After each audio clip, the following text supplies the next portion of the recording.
रवीजी, एक प्रश्न मी तुम्हाला विचारतो डायरेक्ट, डोंट माइंड, की बऱ्याचदा आम्हा लोकांना, कस्टमर्सना ज्वेलरी शोरूममध्ये येण्यासाठी बरेच सारे प्रलोभन दिले जातात. मग त्यामध्ये सगळ्यात टॉपमोस्ट काय असतं, की माझ्याकडं रेट कमी आहे सोन्याचा आणि दुसरी गोष्ट असते मेकिंग चार्जेस कमी आहेत. तर बऱ्याचदा मला असं वाटतं की मग आता हे डिजिटायझेशन वाढलेलं आहे, व्हॉट्सअप मेसेजेस येतात, मग घरी पॅम्पलेट येतात, फ्लायर्स येतात आणि या सगळ्या थ्रू आम्हाला बोलवलं जातं की बाबा माझ्याकडं रेट कमी आहे आणि दुसरी गोष्ट मेकिंग चार्जेस कमी आहेत. मग आम्ही मेकिंग चार्जेस जिथं कमी आहेत तिथं पळायला बघतो. तर पण सरतेशेवटी असं कळतं की यार इथं तर मेकिंग चार्जेस कमी आहेत, इथं जास्त आहेत, मग कुठं जावं कुठं नाही, या सगळ्यात कन्फ्युजन क्रिएट होतं. राईट. तर याच्याबद्दल काय सांगाल तुम्ही? हे बघा, सर्वात पहिले तर हे समजून घ्या की कोणत्याही ज्वेलरीची मेकिंग चार्जेस एकसारखी नसते. प्रत्येक प्रोडक्टची कॉस्ट वेगळी असते, ती वेरी होणार. बरोबर. म्हणजे कलकत्ती ज्वेलरीची वेगळी आहे, टेम्पलची वेगळी आहे, अँटिक्सची वेगळी आहे, कास्टिंगची वेगळी आहे. प्रत्येक ज्वेलरीची कॉस्ट बनवण्याची प्रोसेस वेगळी आहे, म्हणून त्याची कॉस्ट वेरी होत राहणार. ठीक आहे. मेटल जो आहे ना, प्रेशियस मेटल, गोल्ड, त्याची कॉस्ट फिक्स आहे. फिक्स्ड ॲज इन आज समजा रेट आहे 70,000चा, तर तो 70,000चा आहे. जी लोक हे म्हणतात ना की बाबा आज आमच्याकडे सोन्याचंच रेट 2,000 रुपये आम्ही तुम्हाला डिस्काउंट देतो, बेसिकली ते सोन्याच्या रेटमध्ये देत नाही. मग तो सोनं मिक्सिंगचं आहे का? जर तुम्ही 24 कॅरेट 22 कॅरेट म्हणून विकताय आणि ज्यावेळेस 22 कॅरेटचं कॉस्टच आहे 70,000 आणि तुम्ही 68,000मध्ये विकताय, तर 68,000 म्हणजे 2,000 रुपये दुकानदार खर्च करतोय, म्हणजे तो काही लॉसमध्ये बिझनेस करतोय का पहिल्याचा माल आहे का काय आहे? नाही, तसं नसतं. हे बेसिकली ती ॲडजस्टमेंट सगळी काही मेकिंग चार्जेसमध्ये केली जाते. फक्त कस्टमरला एक व्हेरियंट, एक वेगळा दृष्टिकोन की बाबा आज 2,000 आणि आमच्याकडे भाव कमी आहे. भाव कमी नसतं, त्याची ॲडजस्टमेंट मेकिंग चार्जेसमध्ये घेतली जाते. एक. दुसरं, प्रत्येक प्रोडक्टची कॉस्ट वेगळी असल्यामुळे तुम्हाला एकसारखं मेकिंग चार्जेस कुठंच दिसत नाही. बरोबर. तर कोणतेही, जसं तुम्ही आज एखाद्या मॉलमध्ये जा, तुम्हाला बाहेर एक बोर्ड लावलेला दिसेल 499 रुपीज. बरोबर. तर मॉलच्या आतल्या सगळ्या वस्तू 499मध्ये भेटत नाही. ते जस्ट एक कॅटेगरी आहे 499ची. तो स्टँड तुमचा एक वेगळा ठेवला जातो. ह्याच्यातलं पसंत आहे तर 499मध्ये, त्याच्या पलीकडे जायचं असेल तर या साईडला. एक्झॅक्टली. तर ती एक मार्केटिंग स्ट्रॅटेजी आहे जी तुम्हाला दाखवते की बाबा हा मी या रेटमध्ये किंवा यापासून आमच्याकडे हे आहे. म्हणून मेकिंग चार्जेस जे आहे ना, सगळेजण आपापल्या, because see gold GST this is fix, right. Making चार्जेसमध्ये खेळायला जागा आहे, ऑफकोर्स आहे, नाही असं नाही आहे. कस्टमरनी हे बघायला पाहिजे, 100% बघायला पाहिजे, पण ते रिझनेबल असणं फार गरजेचं आहे. बरोबर. कोणी म्हणत असेल की मी ही ज्वेलरी या रेटमध्ये विकतोय आणि दुसरं कोणीच विकू शकत नाही, हे कसं पॉसिबल आहे? कारण कारिगरची बनवण्याची प्रोसेस, त्याच्यामध्ये काहीच चेंजेस होऊ शकत नाही.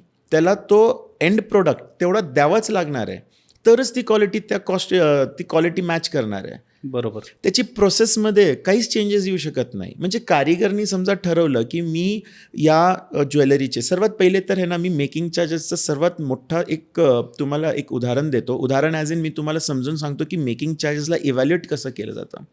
तुम्ही ज्यावेळेस दुकानात खरेदी करायला येता, आपल्याला नेहमी मेकिंग चार्जेस एक पर्सेंटेजमध्ये सांगितले जातात बघा. बरोबर. की बाबा मी 12% घेईल, 15% घेईल, 20% घेईल. Why percentage and why not money? की बाबा मी 1,000 रुपये घेईल, 500 रुपये घेईल, 700 रुपये घेईल, का नाही?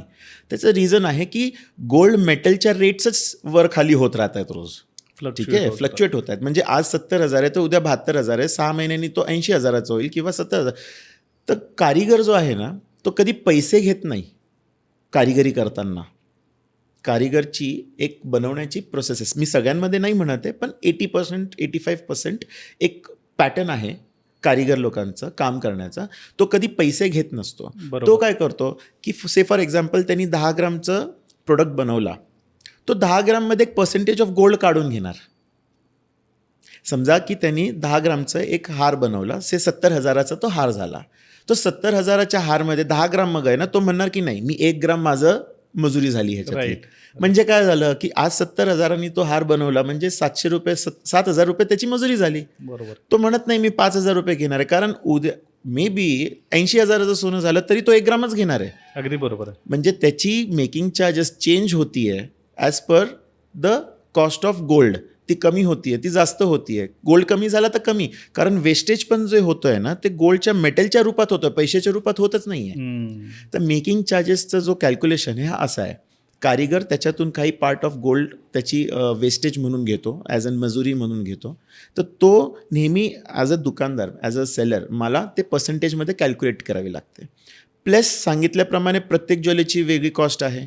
मी माझ्या प्रोडक्टची कॉस्ट ऑलरेडी ठरवलेली आहे की मी माझ्या कारिगरला एवढे पर्सेंटेज द्यायचे आहेत.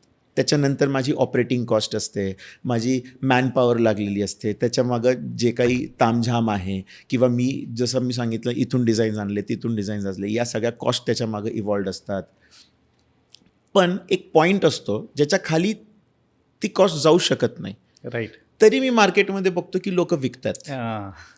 हे निवळ कस्टमरला कुठंतरी आज नाही उद्या क्वालिटीचं एक तर क्वालिटीमध्ये काहीतरी डिफेक्ट असेल किंवा कुठंतरी एक सेकंड वेनी तो त्या वस्तूमधून पैसे कमवत असेल.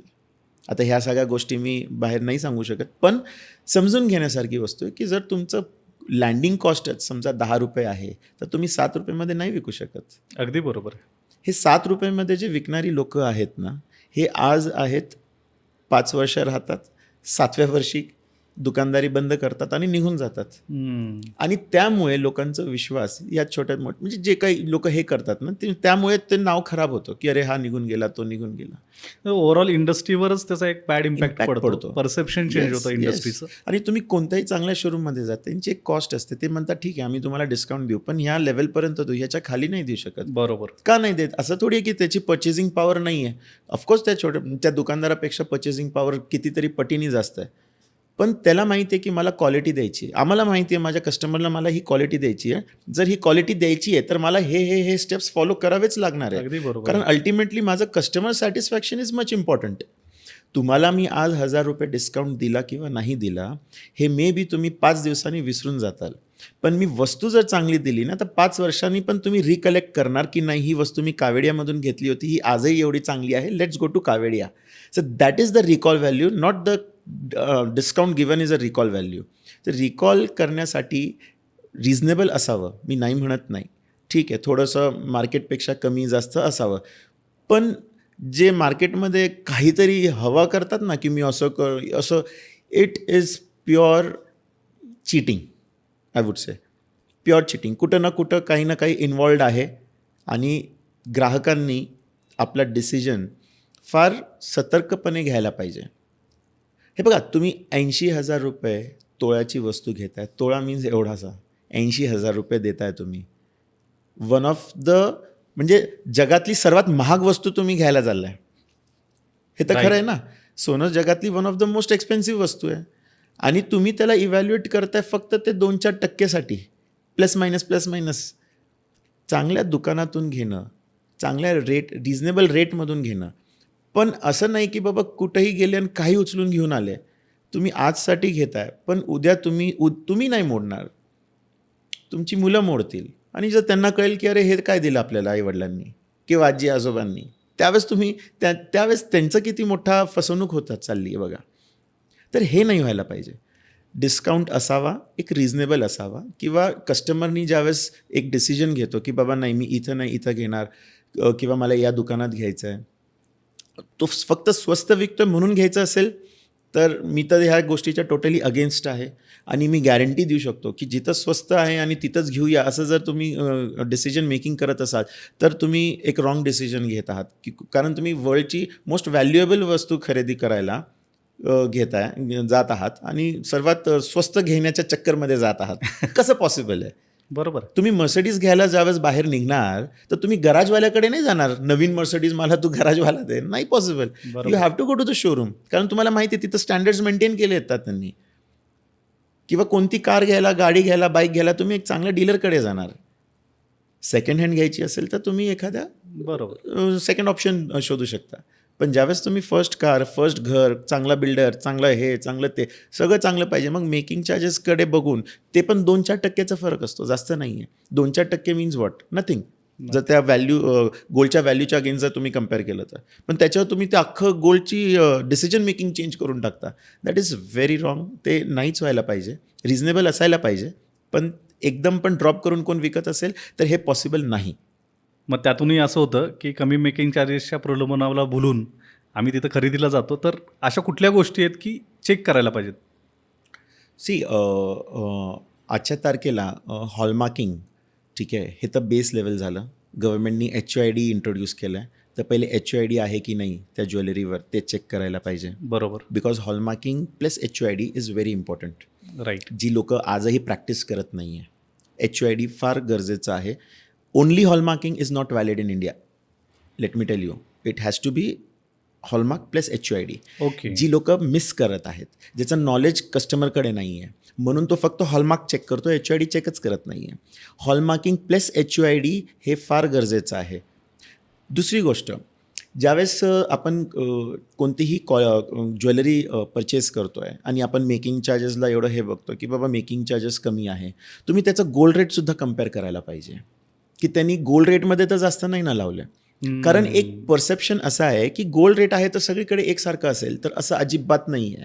ओके. प्रत्येक दुकानात किंवा प्रत्येक तुम्ही दुसऱ्या शोरूममध्ये जा, तुम्हाला गोल्ड रेटमध्ये प्लस मायनस दिसेल. जर 100-200 रुपयाचा फरक आहे, इट्स अंडरस्टँडेबल की जवळ 100 रुपये प्लस मायनस आहे. पण काही लोक 1000 रुपयाचा डिफरन्स ठेवतात, पण सांगताना मजुरी तुम्हाला सांगणार की आम्ही कमी लावतोय. तुमची कमी मजुरी जात नाही. फोकस प्रत्येक बायरचा, कस्टमरचा मजुरीवर असतो. तो सोन्याच्या रेटकडे बघतही नाही. त्याला वाटतो हा रेट आहे ना, हा सगळीकडे युनिव्हर्सल रेट आहे. नाही, सोन्याचं रेट प्रत्येक शोरूममध्ये तुम्हाला वेगळं दिसणार.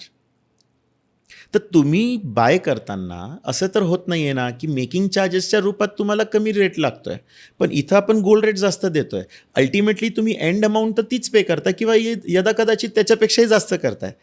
आणि आत्तापर्यंतचं आमचं ऑब्झर्वेशन असं आहे की जिथं जिथं कमी मेकिंग चार्जेसचा हा जो फॅड क्रिएट करतात ना कोणताही ज्वेलर किंवा कोणीही, तो नेहमी आपल्या गोल्ड रेटमध्ये ॲड ऑन करतो आहे. 1000 रुपये, 1500 रुपये, 1200 रुपये, 1500 रुपये. अरे मग हे तुम्ही इव्हॅल्युएट, म्हणजे हे कस्टमरला लक्षातच येत नाही. बरोबर आहे. तो हॅपी आहे, तो आनंदित आहे की मी तर एवढा कमी मजुरीमध्ये घेऊन आलो. अरे दादा, तो कमी मजुरीमध्ये नाही घेऊन आलाय, तू रेटमध्ये एक्स्ट्रा पे करून आलाय.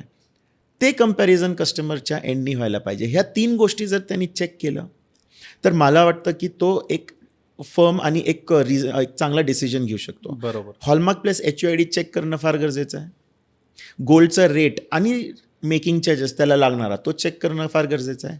थर्ड आहे क्वालिटी ऑफ द प्रोडक्ट. म्हणजे कसं, not quality of the gold, त्याची बनवण्याची जी प्रोडक्टची क्वालिटी आहे, बनवणं, ते जी मॅन्युफॅक्चरिंग आहे ते लक्षात येते की बाबा ही फिनिश्ड गुड्स आहे की नाही आहे.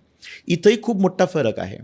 काही ज्वेलर्स, मी तुम्हाला सांगू इच्छितो, काही ज्वेलर्सचं पॅटर्नच असं आहे की ते ज्वेलरी घेतात मोडीत, त्याला रिपॉलिश करतात आणि विकतात.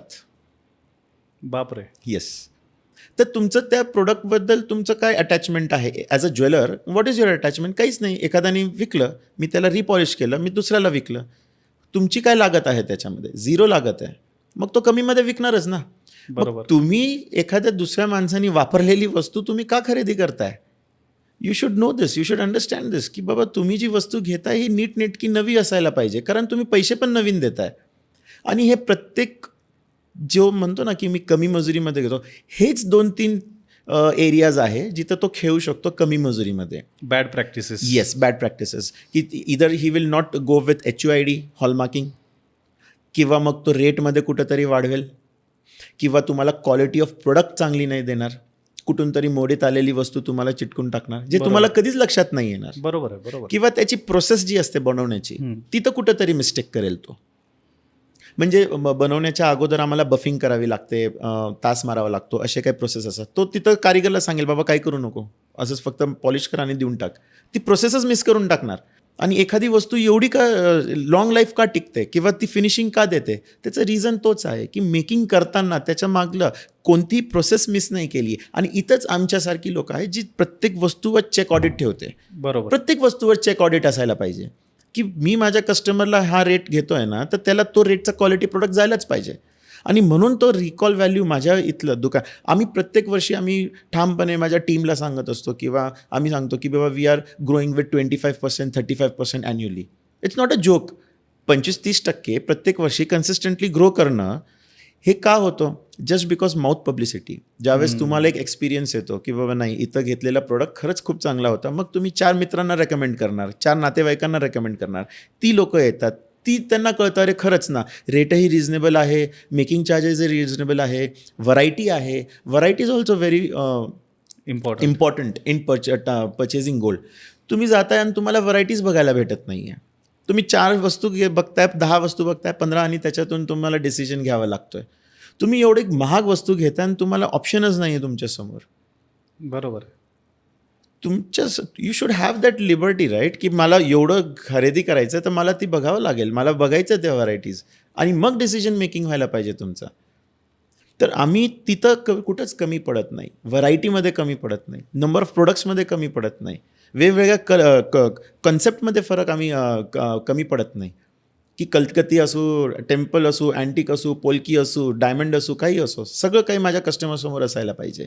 बरोबर. म्हणून ह्या मेकिंग चार्जेसचा जो गैरफायदा आहे काही लोकांमुळे जो घेतात, हे त्या एरियाजमध्ये खेळतात जे कस्टमरला लक्षात येणार नाही आणि कस्टमर खुश होतो की मी कमीमध्ये घेऊन आलो. कमीमध्ये नाही बाबा, तू या तर जुनं सोनं खरेदी परत नवीनच्या रेटमध्ये करून आला आहे, ऑर एल्स तुमची क्वालिटी चेक नाही झाली आहे, ऑर एल्स तुम्ही रेटमध्ये जास्त दिलं आहे. या 3पेक्षा किंवा तुम्ही व्हरायटीमध्ये कुठेतरी मिस केलं आहे.